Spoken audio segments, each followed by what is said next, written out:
Hello and welcome to Math with Mrs. Havrilla. This is Mrs. Havrilla and today we're going to be doing Unit 2, Lesson 9. In this section we've been multiplying whole numbers by fractions, and today we started to then apply that to the idea of area, where we're multiplying a whole number side length and a fractional side length. Starting with number 1, we're going to find the area of each of these rectangles here. So my shaded portion I can see on the side is 1/2, so I'm going to go ahead and shade in 1/2. And my whole number is 8. In order to find area, I do length times width, so I'm going to go ahead and multiply 8 times 1/2. When I do that, I multiply whole number times numerator, 8 times 1 to get 8. My denominator stays the same at 2. And 8 divided by 2 is equivalent to 4. My answer was 4. For number 2, I can see here my shaded portion is 1/3. So I'm going to shade in one of these 3 pieces on the side that it's been cut into. I can see 7 across the top now. I can see my one hole split into 3 pieces. One of those pieces shaded in. My length is 7. My width is 1/3, so I'm going to do 7 times 1/3. Whole number times numerator, 7 times 1 is 7. My denominator stays 3. 7/3 is equal to 7 divided by 3, which is equivalent to 2 and 1/3. And I can go ahead and check that just to be sure. 2 times 3 is 6. 6 plus 1 is 7. 7/3. That is correct. Flipping on to the back. For number 3, it says to draw a rectangle on the grid below that is 1/3 unit by 5 unit. And I have to be sure to label my drawing. So this is basically a grid paper here, and they want me to draw it with these side lengths. So I'll start with 5 across the top. I'm just going to kind of bold my line, and I'm going to go over 5 spaces because my length is 5, and I'll label it as 5. And then for 1/3, what I'm going to need to do is I'm going to need to bold out one whole rectangle here. So that's what I'm going to do. And now I need to cut my 1 into 3 pieces. So I'm going to go ahead and do that by drawing sort of 3 sections here. So I've got these 3 sections by making 2 lines. Okay, and I'm going to shade in one of those 3. And that's going to represent my 1/3. So now I've labeled it with my length and my width.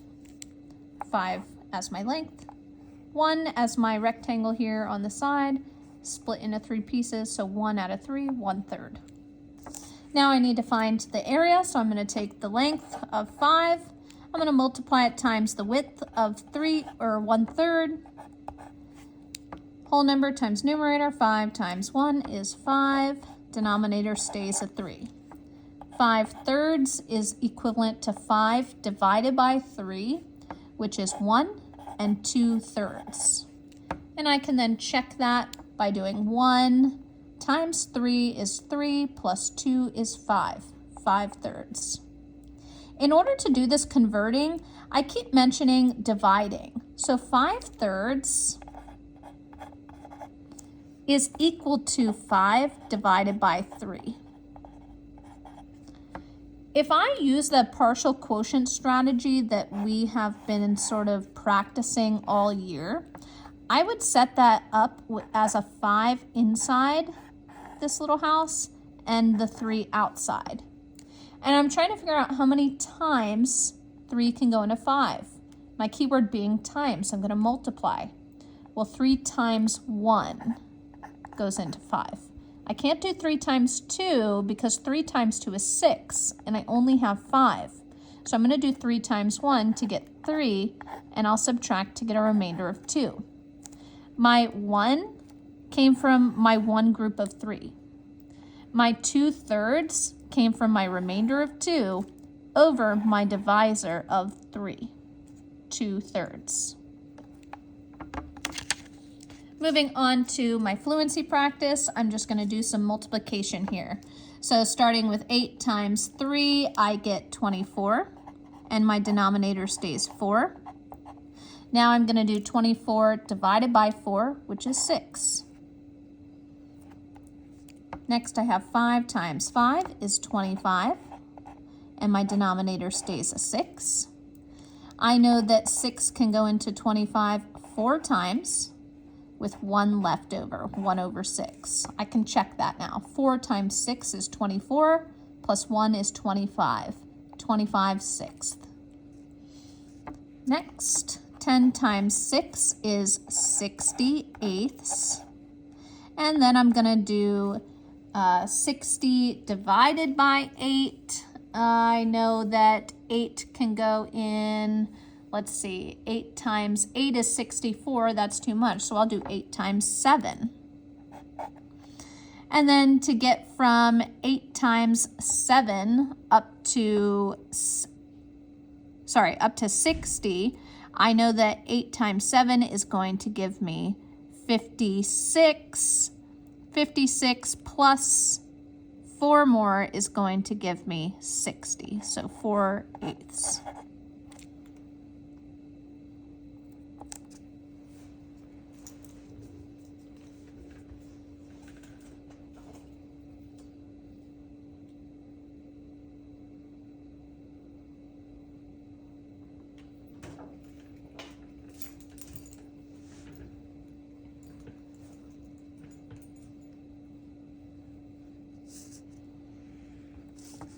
Starting with number 5, 9 times 2 is 18.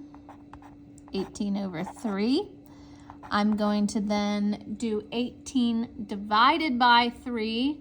I know that 6 times 3 is 18, so my answer is 6. Now I have 8 times 3 here, which is going to give me 24 fifths. I know that 5 can go into 24 4 times with 4 more left over, so 4 fifths. I can check that. 4 times 5 is 20. 20 plus 4 is 24. 24 fifths.